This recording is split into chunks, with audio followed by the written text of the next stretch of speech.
Archaeological survey of India की जो report आई है, उस रिपोर्ट की मैं आपके सामने एएसआई ने जो ब्रीफ फाइंडिंग दी है वो पढ़ के सुनाने जा रहा हूँ। आर्कियोलॉजिकल सर्वे ऑफ इंडिया ने अपनी रिपोर्ट में लिखा है, in compliance of orders of the honourable district court Varanasi dated 21 July so and so and in compliance of the orders of the high court. ASI की जो फाइंडिंग्स हैं उसके बारे में आपको बता रहा हूँ। All the objects which were noticed during the ASI survey in complex were ड्यूरी documented, मतलब जितनी चीज़ें एएसआई ने वहाँ पे की सबको डॉक्यूमेंट किया है। These objects including inscriptions, sculptures, coins, architectural fragments, pottery and objects of terracotta, stone, metals and glass, objects which were required first aid treatment were treated at the site. In compliance of the order dated 13 September, these objects were handed over to the district administration. मतलब ऐसा ये कह रहा है कि SI के सर्वे में जितनी चीज़ें उनको मिली थी कोर्ट के ऑर्डर की कंप्लायंस में, उसको उन्होंने डिस्ट्रिक्ट एडमिनिस्ट्रेशन को सौंप दिया है। Scientific investigation survey operations were carried out carefully, ensuring that during all these operations no damage is caused to the existing structure. अब जीपीआर सर्वे पे एएसआई की क्या फाइंडिंग है मैं वो आपके सामने रख रहा हूँ। GPR survey in the north hall indicated a small skin hole type cavity in the floor at 1-2 m depth towards the north door, a steep and deep narrow cavity adjacent to the central hall passage and the floor having a large accumulation of mortar bed thickness.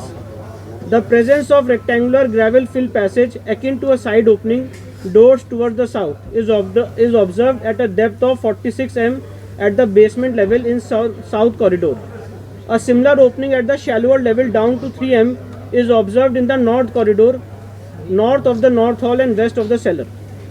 Rows of 3 to -4 m wide cellars are observed adjacent to the corridor area and 2 m wide well is concealed in cellar S1. इसका हिंदी अनुवाद करते जाइए। इसका हिंदी अनुवाद यह है कि ASI को अपने जीपीआर सर्वे में जो 6 पॉइंट उन्होंने उसमें लिखा है, उसमें उन्होंने लिखा है कि रो 3-4 m में जो वाइड सेलार्स हैं उसमें कॉरिडोर के बगल में एक चौड़ा कुआं, एक वेल होता हुआ जीपीआर सर्वे में उनको दिखा है। अब प्री एग्जिस्टिंग स्ट्रक्चर पे एएसआई ने डिटेल्ड फाइंडिंग दी है, वो मैं आपको पढ़ के बता रहा हूँ। Based on the scientific studies and observations on the central chamber and main entrance of the pre existing structure in existing structure, मतलब ऐसा ये कह रहा है कि सेंट्रल चेंबर और main entrance of the pre existing structure में एक एग्जिस्टिंग स्ट्रक्चर है, वेस्टर्न चेंबर और वेस्टर्न वॉल में है, reuse of pillars and pilasters of pre existing structure in existing structure.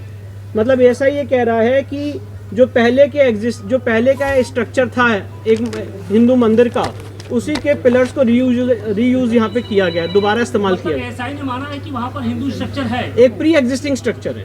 ASI ने जो शब्द यूज किया है वो कहा है प्री एग्जिस्टिंग स्ट्रक्चर है, उसके ऊपर ही उसी के खंभों को यहाँ पे इस्तेमाल किया गया है, उसी के ऊपर वो सारी चीजें बनाई yes. Inscription of the existing structure, फिर Arabic and Persian inscription on the loose stone, फिर sculpture remains in the cellars etcetera. It can be said that, अब ये एएसआई का जो कंक्लूजन है मैं वो आपको पढ़ के सुना रहा हूँ। It can be said that there existed a large Hindu temple prior to the construction of existing structure. मतलब एएसआई ये कह रहा है कि ये कहा जा सकता है कि यहाँ पे एक बहुत बड़ा भव्य हिंदू मंदिर था prior to the construction of existing structure. मतलब इस मस्जिद से पहले यहाँ पे, इससे पहले यहाँ पे एक हिंदू मंदिर एग्जिस्ट करता था। ये एएसआई ने अपनी कंक्लूसिव फाइंडिंग दी है और ये बहुत महत्वपूर्ण फाइंडिंग है।